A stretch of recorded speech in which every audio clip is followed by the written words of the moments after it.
awareness of the crown chakra is that everything is God. So when your consciousness rises to the top of the head and is activated there, you don't see separation anymore. You don't feel separation. You don't know separation.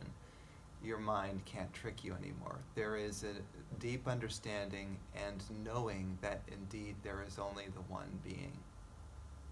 And the human consciousness doesn't make sense anymore. It's not your reality. Your reality, there is only one being.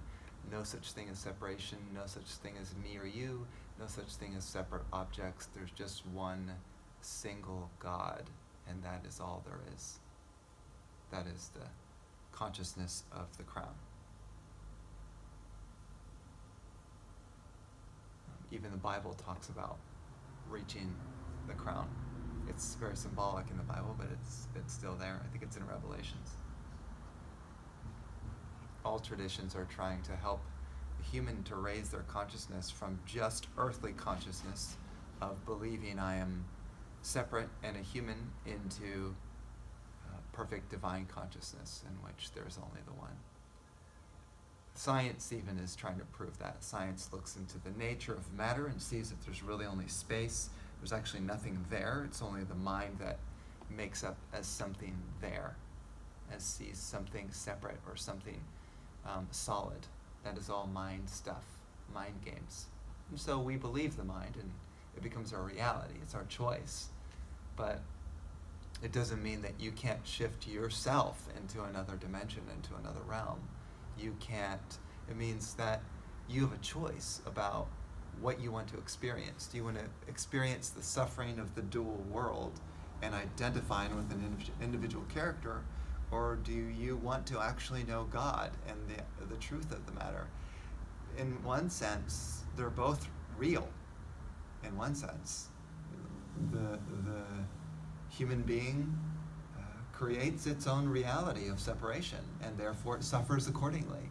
And some people get fed up with the suffering and say, okay, what's the strategy? What's the method for attuning to a higher consciousness, in which some yogis have gone beyond suffering, pain. They don't experience that anymore. The body and mind may experience the suffering, pain, but the yogi itself is in the one supreme consciousness. The yogi self-identifies with God. There was an interesting story about I think a Middle Eastern saint who announced one who knows God is not different from God. One who knows God is not different from God. So that was a blasphemous statement in the Middle East. I forgot what particular. I think he was like a Sufi or something like that, or Muslim. Can't remember which. But he was sentenced to death in that society by stoning. Maybe he was hung after he was stoned or something. So, he had some disciples that time who were following him, being an enlightened being. And so each one of the members of the city, of the town, who lived in the town, were required to throw a stone at him to punish him for saying such a blasphemous statement of pretty much there's no difference between me and God. And each person came and threw a stone at him, and he wasn't affected. He didn't react. He just continued to smile as the stones were thrown. And then finally, his disciple, who knew him, decided the disciple would do his duty, and he took a flower and he threw the flower at his master, and the flower touched him, and then the master began to cry. And then someone asked him, all the stones that were cast at you, you weren't affected, you were smiling, but the stone that was the flower that was thrown by this man, you cried. Why? And the master said, because this man knows who I am. And yet he still, by fear, decided to throw something at me. He knows who I am. Yet because of his fear, he felt like he had to throw something with civic duty. Very, very similar to, when Christ was going to be put up on the cross, all the disciples disappeared. Right? So when the person is in danger, when the master is in danger, suddenly all the disciples who are, worshiping him or connecting with him say, oh, well, we can't die for our master.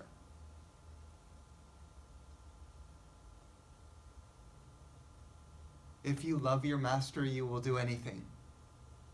You will give your life because you know that your master is united with the divine. They say, like, the one who is devoted to the master and treats the master like God is indeed a great soul. There's a quote in, I think it's the Upanishads that says that. Because this is why people worshipped Christ. A very rare being who was united with his Father, was united with the truth, had realized the supreme truth of reality, that everything is God. Very few people tread that path. Very few. And you know why? Because you have to face all of your demons, all of your karma, hundreds of thousands of past lifetimes where you've accumulated truckloads of heavy karma, insecurity, depression, sadness, fear. The list goes on, and we don't even know how much karma we're holding that's binding us to this seeming reality. So a true devotee who is devoted to God will not stop until they have overturned every single stone to discover the truth. They will face every single one of their fears. They will face all their depressions, all their anger, all their sadness. They will face death itself in honor of the truth. Who does that? Everyone is in their comfort bubble. No one's going to want to get out of their comfort bubble. Christ got out of his comfort bubble. Swami Purna renounced his palace. He was a prince, going to become a king in northern India.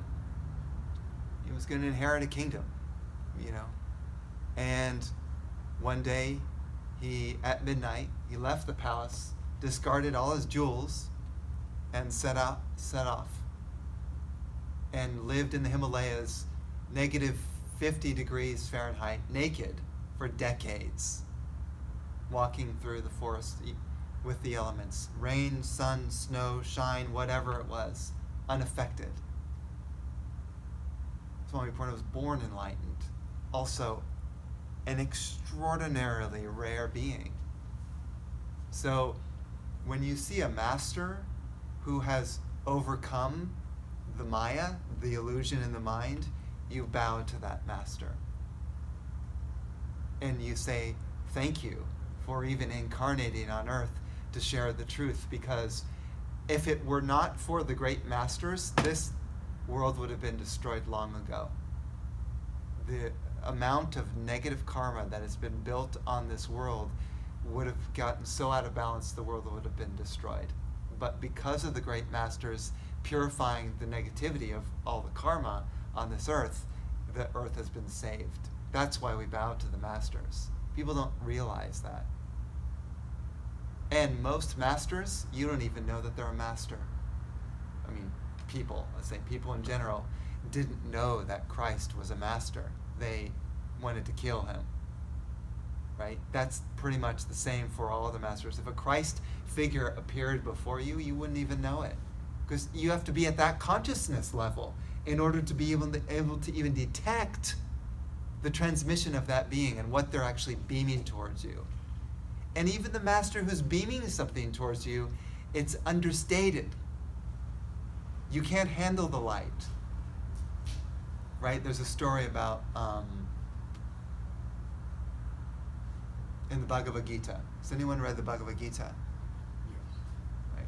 In the Bhagavad Gita, there's a point where Arjuna, who's considered as the individual soul, is speaking to Krishna, and Krishna is considered as the Godhead, the incarnation of the divine itself, the supreme divinity, incarnated into a human form. And they're having this conversation on the battlefield before this huge battle between millions of people that are fighting. They're about to begin this fight, and guess what they do? They have a satsang in the middle of the battlefield.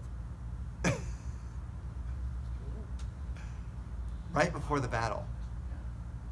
That's a Bhagavad Gita? Bhagavad Gita. They have a satsang. Right in the midst of two huge factions, millions of people on one side ready to die. Krishna and Arjuna go out on their chariot. Krishna is the charioteer, and Arjuna is sitting on the back riding, and with the horses. And they go out to the middle, and they have a conversation. And that's how the Bhagavad Gita came about. Can I share one quick thought? Sure. It's a line I heard in the movie, but it caught my attention. If you tell a lie big enough, they'll believe you. If you tell a truth big enough, they'll lock you up.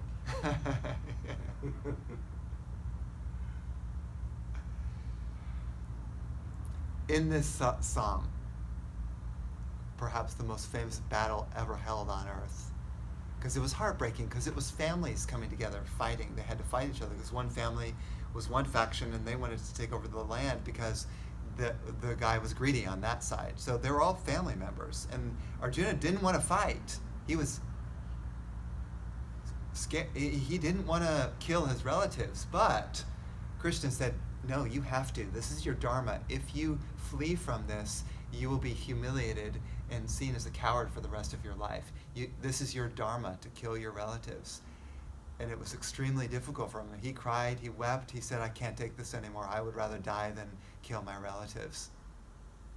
And so Krishna gave the whole dharma talk, the satsang, and Arjuna asked question after question after question. And at some point,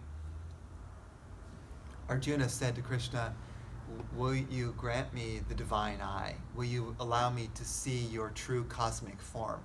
Because a true, absolute, pure, enlightened being isn't a human. They may appear as skin and eyes and may be communicating with you with human language, but mark my words, they are far, far beyond your consciousness. They are you. Their state of being is impossible for a human to understand. Their body is the entire cosmos itself. You are inside their body.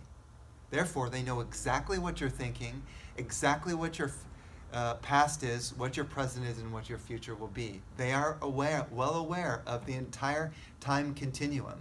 They are the supreme. That is a true enlightened being. So, Krishna is giving these answers. So Arjuna says, well, grant me the divine eye to see your true cosmic form. And Krishna says, sure, I'll give you that. So taps him on the forehead. And suddenly, Arjuna's awareness opens and he sees the entire cosmos before him. Not Krishna's body anymore, but the entire cosmos. Billions of suns, stars, planets, moons, space, time, the jaws of time, death and birth and everything all at once. And it was so stunningly powerful. He said, oh God, please withdraw your light. I cannot take this anymore. And then Krishna went back to being his normal friend. I long to see your human form again, and where he could identify the human part of him. This is why a divine being incarnates on earth with the human form, because this is the only way you're really going to be able to connect. And the divine being will, quote unquote, give you energy and provide energy in the retreats and stuff like that, but to a small degree, because if you're exposed to too much light, you will be overwhelmed and you won't be able to handle all the karma that's coming up in your system.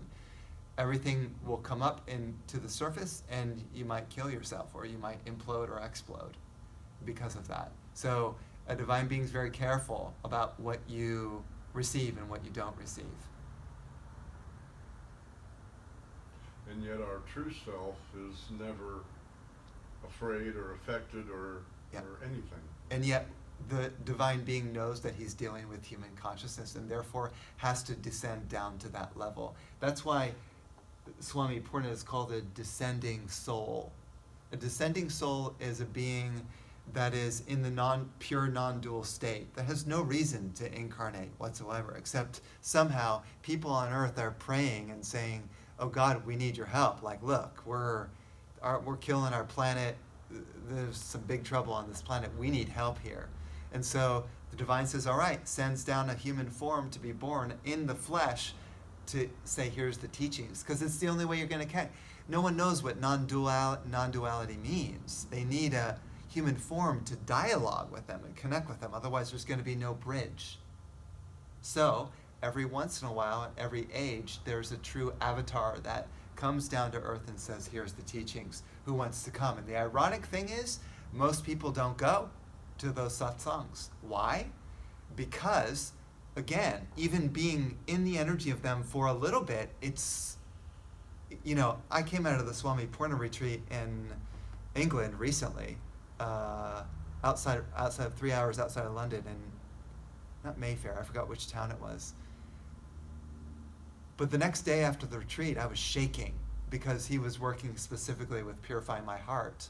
And the next day I was like trembling, like, whoa, like there's a lot coming up to the surface here. And I was emotionally on edge, and so when the person who I was with said some things to me, I was so shaken, I had to walk away, go to the lake and cry. Like that's how on edge I was after that retreat.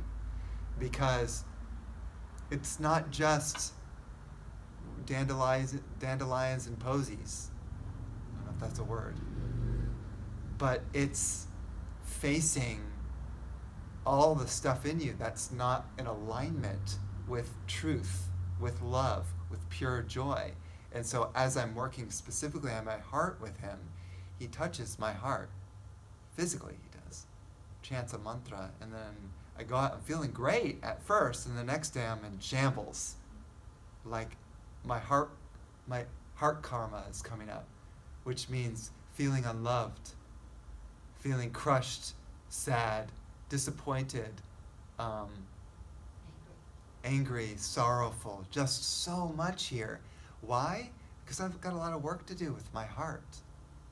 And when a divine being focuses on your heart, you better be prepared for tough stuff to come up. It's not so easy.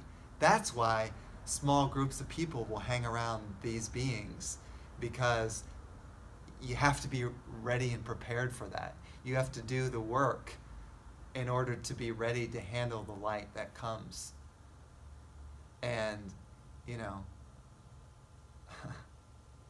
you talk about intensity. Since I have met Swami Purna, my path has been like I'm a snowball going down a mountain like an avalanche, and I'm just rolling and that you can't stop it. It's like once you start and you start down that path, you can't stop. You have started something, I was talking about how I feel like I'm on fire, right? Like my whole being is burning up and I'm facing all these demons. It's like I'm burning up. And the dissolution process is extremely uncomfortable. That's why the disciples did not follow Christ to the end. They just couldn't handle the pressure of being around him. And that is, again, common with pretty much most saints. You can follow the saint for so long and then say, well, okay, you go, because I can't handle following you anymore. Because you're dealing with an ego. The saint doesn't have an ego. The saint can face so much hardship and tragedy and difficulty because they don't identify with that. but the human being does. So the human being gets hurt, gets affected. So, you ask a person who hangs out with Amma, the hugging saint, it is tough being around. You think, oh, it'd be so blissful to be around the hugging saint all the time. Not so. You go through a heck of a lot being around her all the time. Some people are with her for months, and they go through the ringer, the fire. But when you walk through the fire, you get purified. You become like 24 karat gold. You've seen gold being made. It gets burned up and all the impurities are released out of the burning process, and then the gold becomes pure 24 karat gold. It's like that. I was just thinking so much of it is mistaken thinking. Because I was thinking Swami Kriyananda, who I knew once was, I think he was in India someplace, and he decided to go on a fast. And he was going to fast for, I don't know, for a few days or a week or however long it was. And right when he was starting his fast, something happened to the food supply in an area.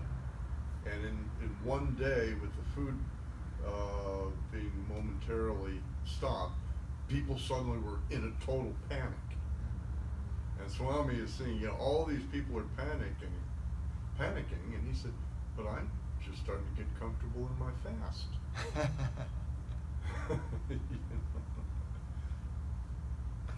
Mistaken thinking, it's a mindset. Yeah. Beautiful. It brings me to mind of a personal example. Over the past few days, my car was in the shop. It was right after the Swami Purna retreat about a week ago. I came back and I had to have the car checked out, and it started out with a light bulb at the back. What do they call that light at the back when you're parked and the back light is turned on? The parking light? Reverse light or the tail light? Tail light. The tail light, yeah. That one of those was off. And I do Uber for a living, so to make money. And in order to pass the Uber checkup, so to speak, all the lights need to be working. So what happened is I took it to the shop, the dealer, expecting it to be done in 3 hours. And it turned out to be an electrical problem that they had to order the electrical board from some other thing in order to get the light working. Well, they requested 2 of them just in case. And they brought it, and the first one short-circuited, and the second one he didn't want to do it because he didn't want to short-circuit the board. He thought there was something wrong with it. Turned out that there was too much power running through the car. It was burning out the circuitry, and they had to find where there was a circuit electrical problem inside the car. So it ended up being out of my hands, I think, for 4 or 5 days or something like that, when I couldn't drive. Right? And I had, I have very little money, and now I have to wait 5 days for the car to be repaired. Now, I had a choice. Either I could panic, oh God, I don't have enough money in the bank and I can't drive, I have no money.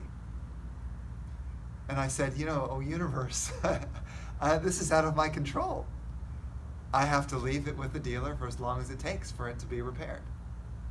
So instead of to panic, which perhaps in the past I would have, I said, I surrender. There must be a reason why I have to not drive right now. And I'm going to give them the time that they need to repair the car. So I did. And I waited for 5 days, or 4 or 5 days, and after that, called up and the car was done, and they had repaired it. So my point being is that during that time, I could have been highly agitated and worried when I couldn't do anything about it anyway.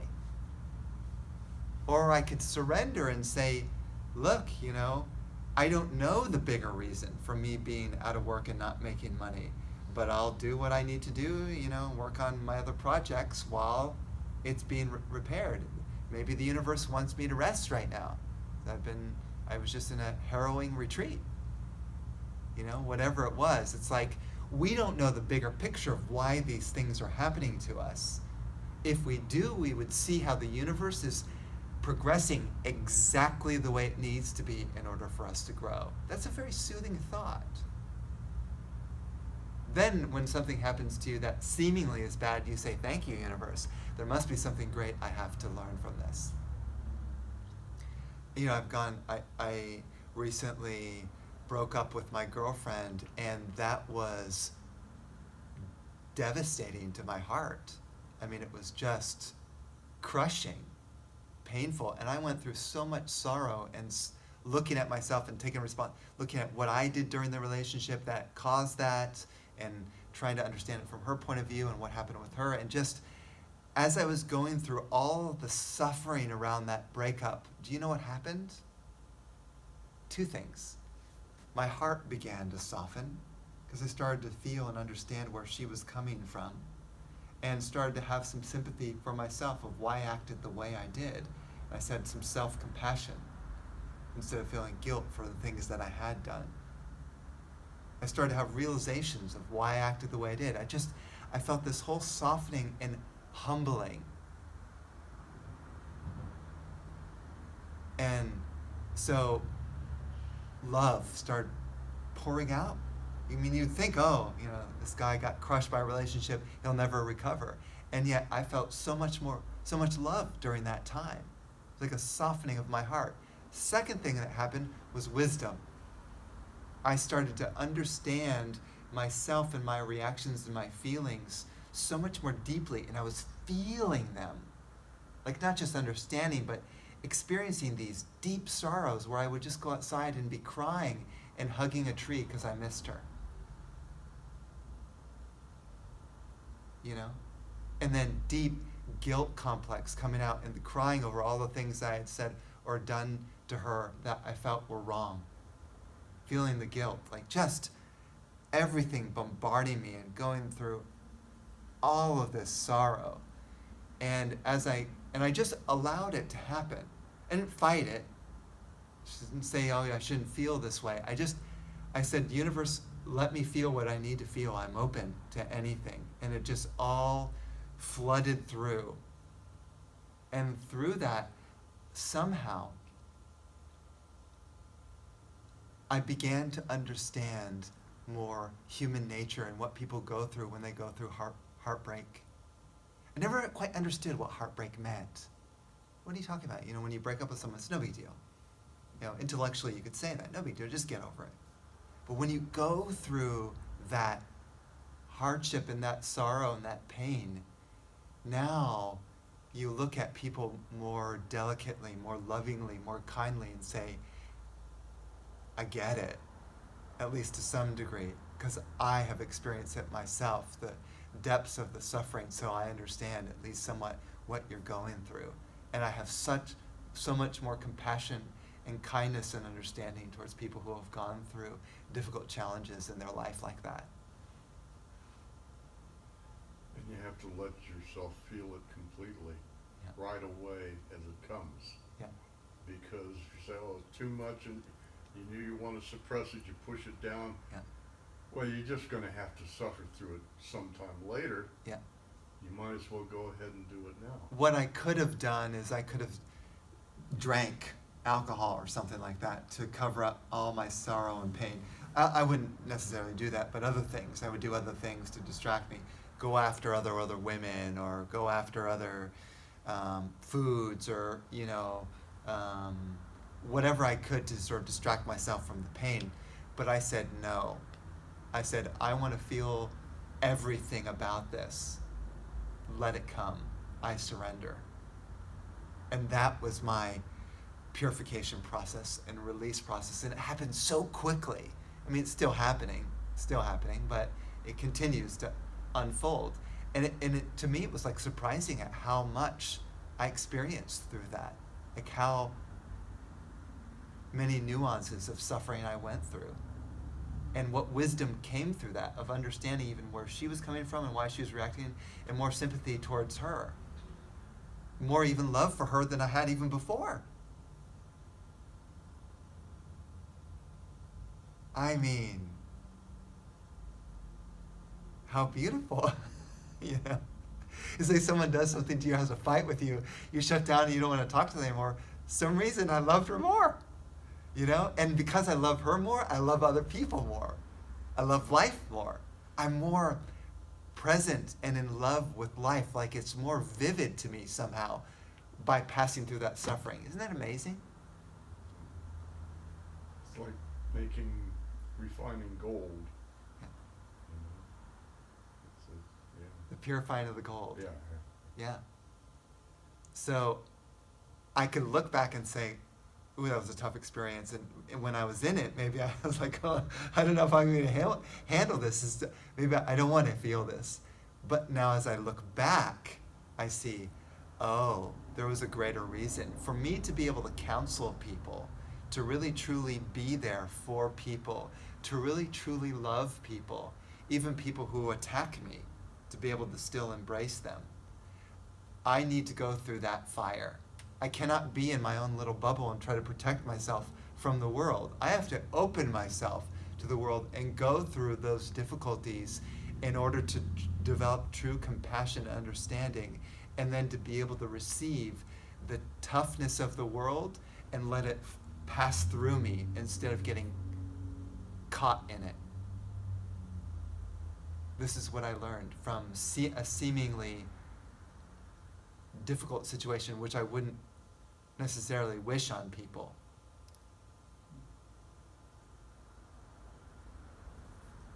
Yeah, those emotions and feelings are teachers. How God is teaching us. Yeah. So, I'm just going to mention, I just saw that movie again, Patch Adams, which you guys, I'm sure have seen. And at the beginning of the movie, he's committed himself to an insane asylum. And there's this guy that comes up and he's holding up, his hands out. How many fingers? How many fingers? And he said, 4. No. And finally, a little bit later, he comes back to him and he asks him, what he's talking about. He says, look at my fingers. How many do you see? He says, so the answer isn't 4? He says, no, look beyond it. He says, the fingers are the problem. Look beyond them to see the solution. Look at me.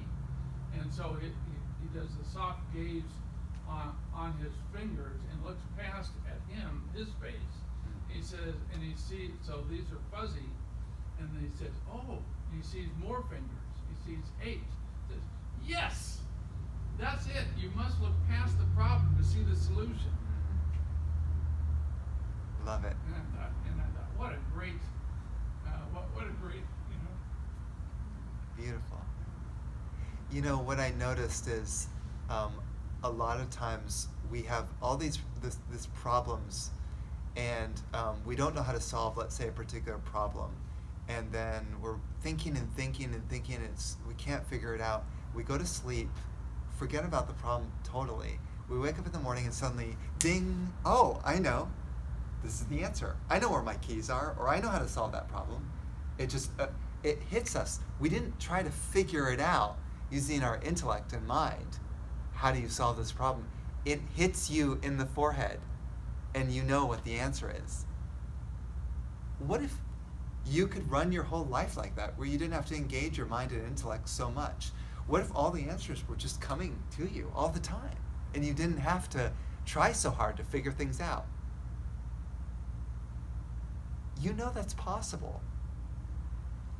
You're like in the flow of the universe. You're working on a different dimension rather than just your intellect and your mind. That's limited. That's not going to give you all the solutions to your life, or for that matter, tap you into creativity. Creativity is beyond that. Creativity is saying, I don't know the answers. I surrender all my ideas regarding what this is, and I'm open to whatever answer the universe provides to me. You go into meditation, maybe you ask the question before you go into meditation. Then you sit, forget about the question, you just go, you relax your mind completely, let go of everything, and just let it come to you. That's kind of what sleep is. Sleep, you forget everything, and then it arises when you wake up in the morning. Somehow, you are connected to a greater intelligence that will give you all the answers that you need, that your mind will not be able to see what those answers are, because the mind is very linear. If I do this, then this. It's not always the best thing for you. The universe wants something much greater for you than just a linear mind. It's boring. If this, then this. It's like arithmetic. Do you want your whole life to be arithmetic? What about matters of the heart?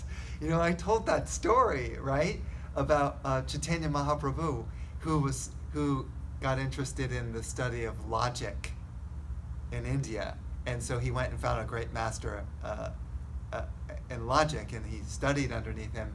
And there was the star student was there, and the teacher said to the star student, "Why don't you talk to this Chaitanya Mahaprabhu and teach him some stuff about logic, since you're really an expert right now." Chaitanya Mahaprabhu was a great enlightened being, so he could pick up normal material sciences like that. He's very, very good. So when they were, the friend and Chaitanya Mahaprabhu were floating down this river, they were kind of crossing the river in a boat, there was a sound in the air. Krishna Bol, Krishna Bol, Krishna, Krishna Bol, Krishna Bol, Krishna Bol, Krishna, Krishna Bol. And he heard this sort of beautiful melodious voice and the sound of the divine names floating through the air, and he looked around and he saw the man who was singing it in another boat, and his eyes filled with tears. It's like, oh, and he was kind of stunned there for a moment, and his friend looked at him and says, "What's wrong with you?" And he says, "Don't you hear that sound? It's the sound of the holy name in the air." And his friend said, "You don't have time for that. You've got to study your logic." And then he then proceeded to tell him to tell Chaitanya Mahaprabhu how he had been writing a book about logic. He had written this really brilliant book on it, and he wanted to get it published and become famous as a teacher of logic. And Chaitanya Mahaprabhu said, "Well, I wrote a book too on logic." And his friend said, "Oh, really? Can I see it? Do you have it?" And Chaitanya Mahaprabhu took it out of his pocket and said, "Oh, yeah, I happen to have it. Here, would you like to see it?" And so his friend took the book, opened it up, and started reading. And his friend started to cry, weeping. And Chaitanya Mahaprabhu said, "What's wrong, my friend? What happened?" And his friend said, "What you have written here, this book of logic, is so far superior to the book that I have written. I will never be the most famous logician in India now. You have far surpassed me in what you have written. I cannot be the best any longer. You are superior." And Chaitanya Mahaprabhu took back his book and says, "Fine." And he tossed it into the river. His friend's like, "Oh my God, what have you done? You threw away your life's work, the masterpiece. You threw it into the river. How could you do that?" And Chaitanya Mahaprabhu says, "Logic. I don't care about logic. Logic is nothing compared to the matters of the heart. Didn't you just hear that song?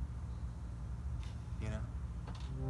Hari Bol, Hari Bol, Hari Hari Bol, Hari Bol, Hari Bol, Hari Hari Bol."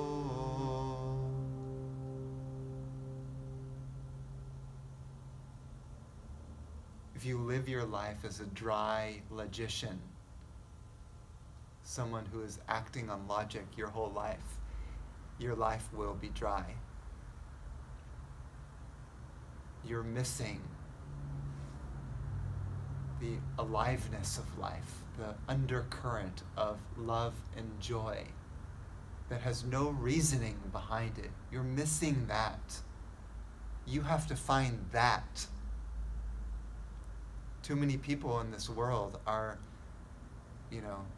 focused on getting more material things. This is not where you get joy. You get temporary happiness. This is not the true joy. The true joy and happiness is here. No one is going to give it to you. You have to find it here for yourself. This is the priority. All the material things that you have gained over this life, you will not take them into the next realm. They will turn to dust. As the Christian phrase says, from dust to dust, ashes to ashes. It will all end in the end.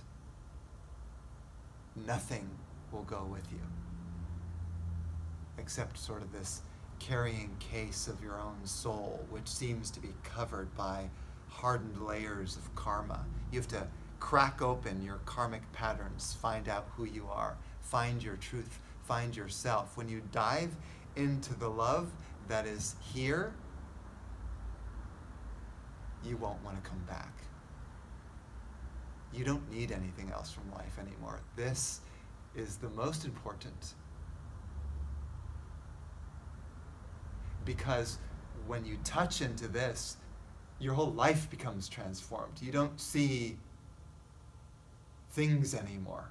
Everything is made of pure love, the substance of absolute pure love. When you tap into this, it's like you've just entered into a heavenly realm, and all the things that you thought made you happy in the past, no longer. They're like dust.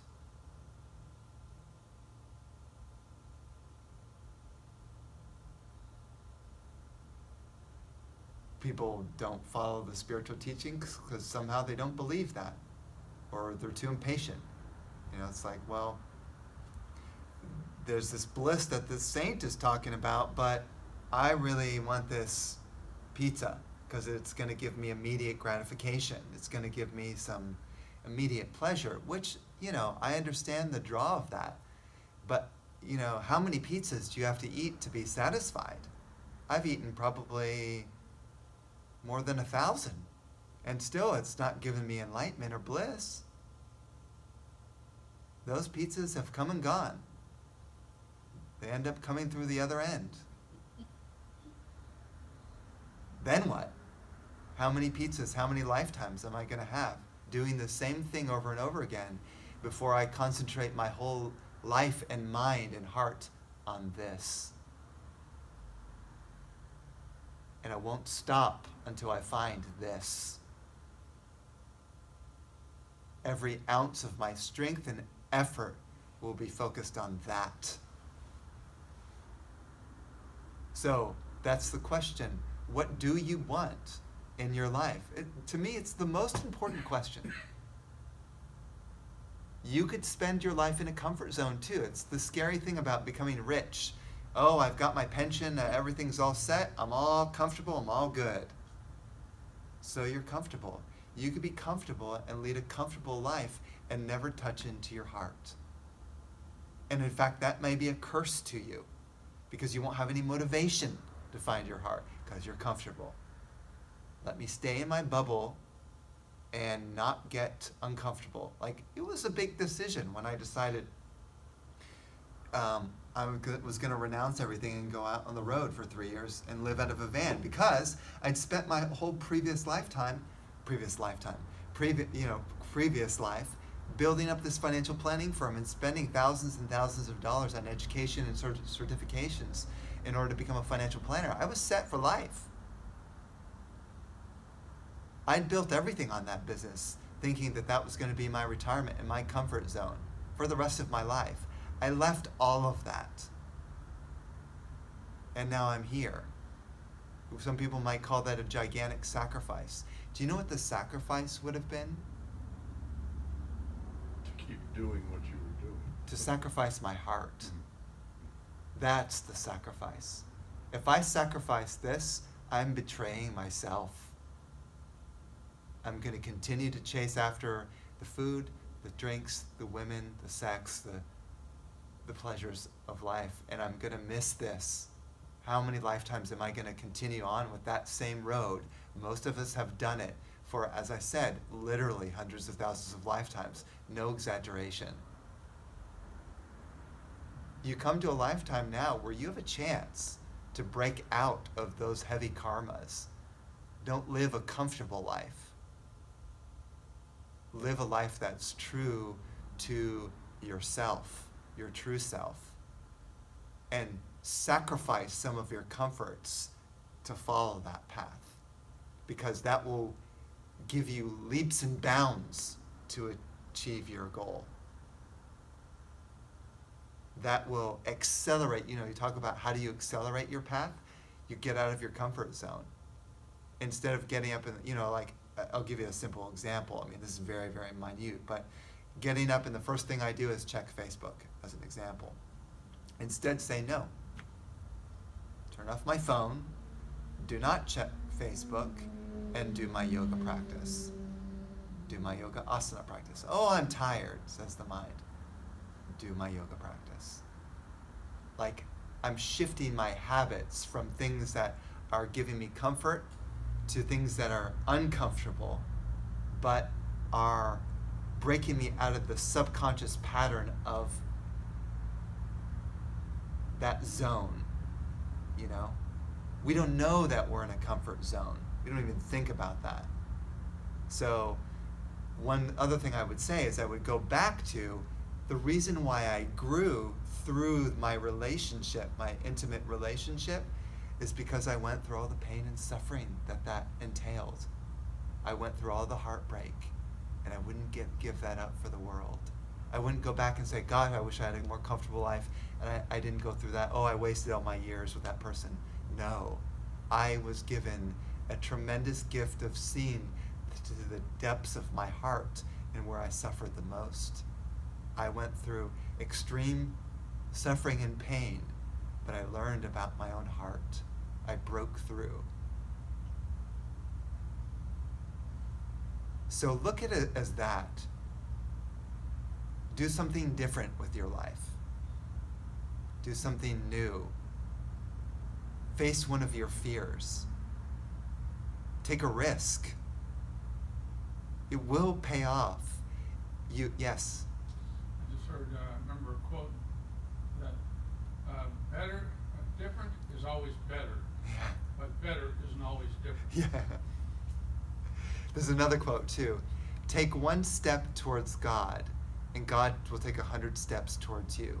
So what I mean by that, get out of your comfort zone, whatever you're doing right now, do something different in honor of your soul, and I'm telling you, the energy of God will come through to you 100-fold and will embrace you, and you'll be surprised at what happens to your life. So because the divine intelligence is a heck of a lot smarter than we are. Yeah. Yeah. We're full of habits and patterns and subconscious things that are running our life. We can, I joke about people, but this to me it sounds very simple. Like if I don't have shoes on, but if I normally tie my right shoe before my left shoe, now I'll tie my left shoe before my right shoe. It's an example of overcoming your subconscious mind. There are little patterns in our life that are ruling our life. We have to watch those and say, you know what, I'm not going to get caught in my normal comfort zone. I'm going to do something totally different today. I'm going to eat a dinner for breakfast. And that's another way of saying it. It's a metaphor. But you see what I mean by that? We can play little tricks on ourselves, Yeah. To make us change our pattern. Yeah. It's like a game. It's like playing a game. Another good example, I was driving in London for the first time on the left side of the road, right? My normal thing is my mind thinks drive on the right side of the road. So I became suddenly very conscious during my driving. And I had to focus on driving on the left side of the road so I would crash. And not only that time, but I was driving a clutch, which I'm not used to because I don't generally drive a clutch, and I'm using my left hand with the clutch. So all these things happening at the same time. So suddenly I was very conscious about my driving versus being sort of mindless about my driving. That's a good example of becoming mindful and more conscious of life instead of getting in a rut and living out the rest of my life in a comfortable rut. Everyone does that. Do we want to? Or do we want to break through all the conditionings of the mind that say, no, no, you're too tired for that. You're too old for that. You're not smart enough for that. No, no, no, you can't change your habit that way. Oh, that's too comfortable. I want to do it that way. Your mind's going to put you into a box forever. Because that's what it does. It wants to be as comfortable as possible. When I went out on the road, yes, for 3 years, it was a big decision, but I knew my heart. I am dedicated to God. This is my priority.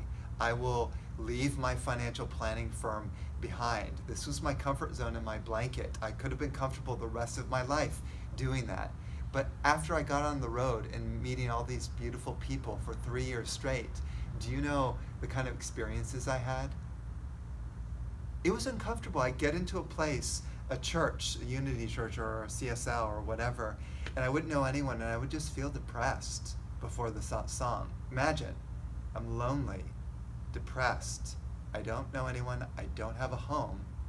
And I'm tired for driving for 6 hours to get to this church, and now I'm holding a gathering. This is the kind of stuff I went through. And then getting into the gathering and talking, and suddenly the Spirit sort of uplifting me, and I'm feeling renewed and rejuvenated, and I'm remembering my purpose of like, there's a reason why I sacrificed my comfortable old life.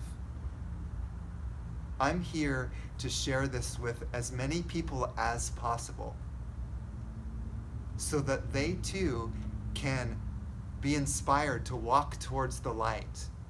Because I don't want a person to spend the next 100,000 lifetimes not knowing that there's another way. There's another path. Not that they can, I mean, they're welcome to if they want to follow their normal patternings in normal life. But at least people can be presented with another way, a beacon,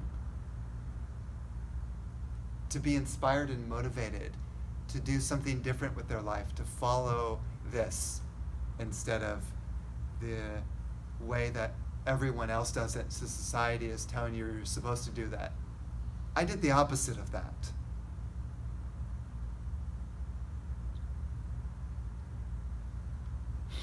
Yeah, sometimes seems that you have to go against what the entire world is telling you. Yeah. Yeah. So.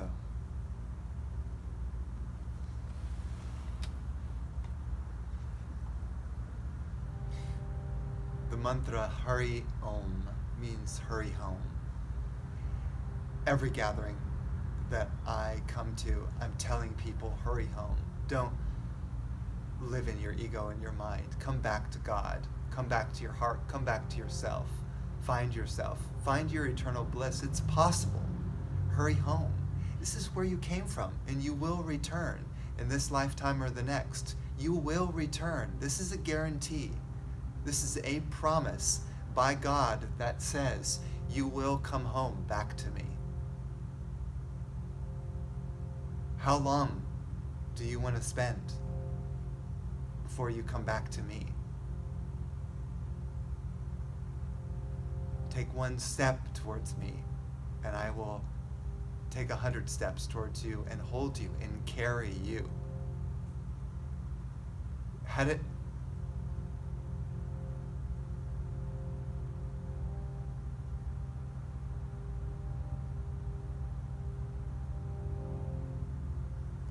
through the tremendous energetic support of Swami Purna, I have been given the strength to do this.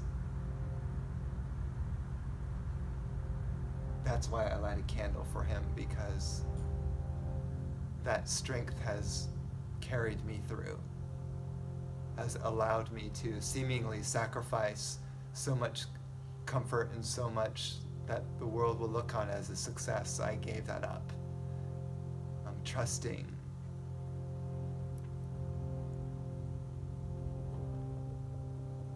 that I would be given the strength, and I have.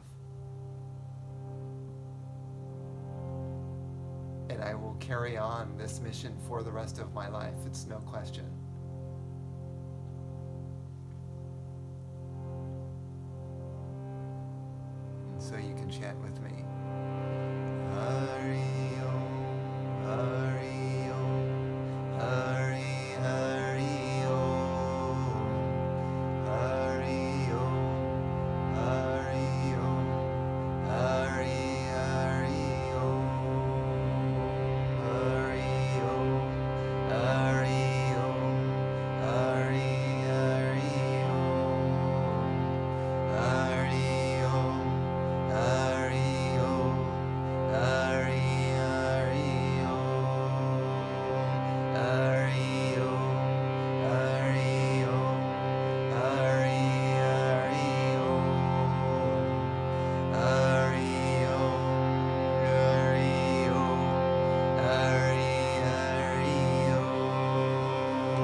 everywhere and everything. You are in the air, the trees, the fire, the water, the people, the animals, the bugs, the plants. You are the mind, the emotions, the intellect. There is nowhere where you are not. You are infinite, omniscient, omnipresent, omnipotent. There is only you, the one God, the one supreme being.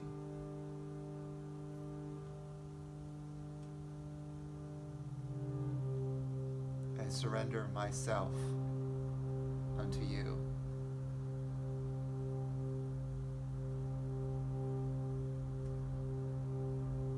Let me know you.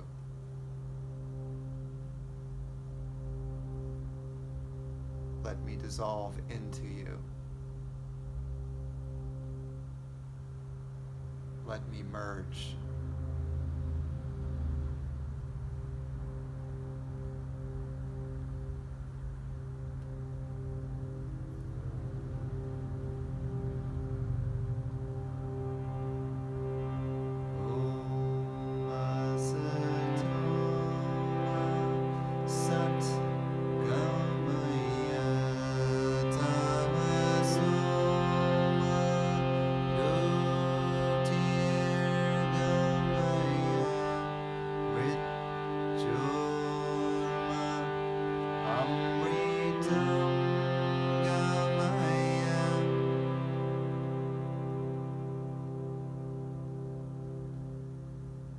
Guru Brahma,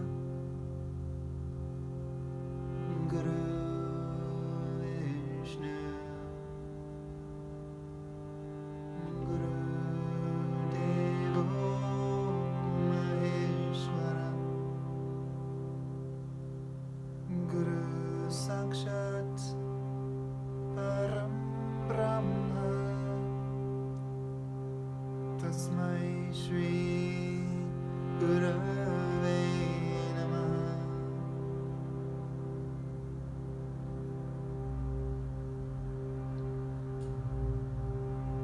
Tvameva Mata Shavita Tvameva, Tvameva Bandhus Jasaka Tvameva, Tvameva Ravinam Tvameva, Tvameva Sarvam Mama Deva Deva.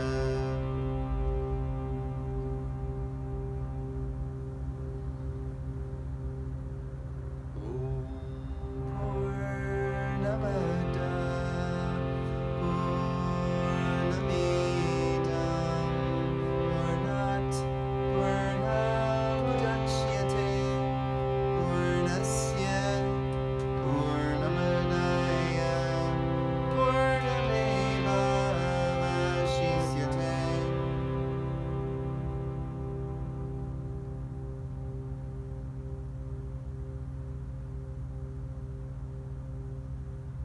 We place our hands in prayer position in front of our heart.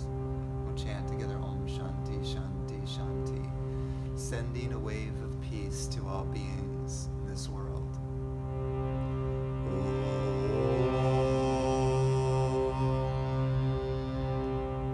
Shanti Shanti Shanti.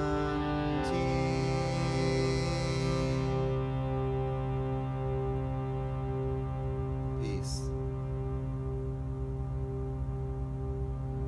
Peace.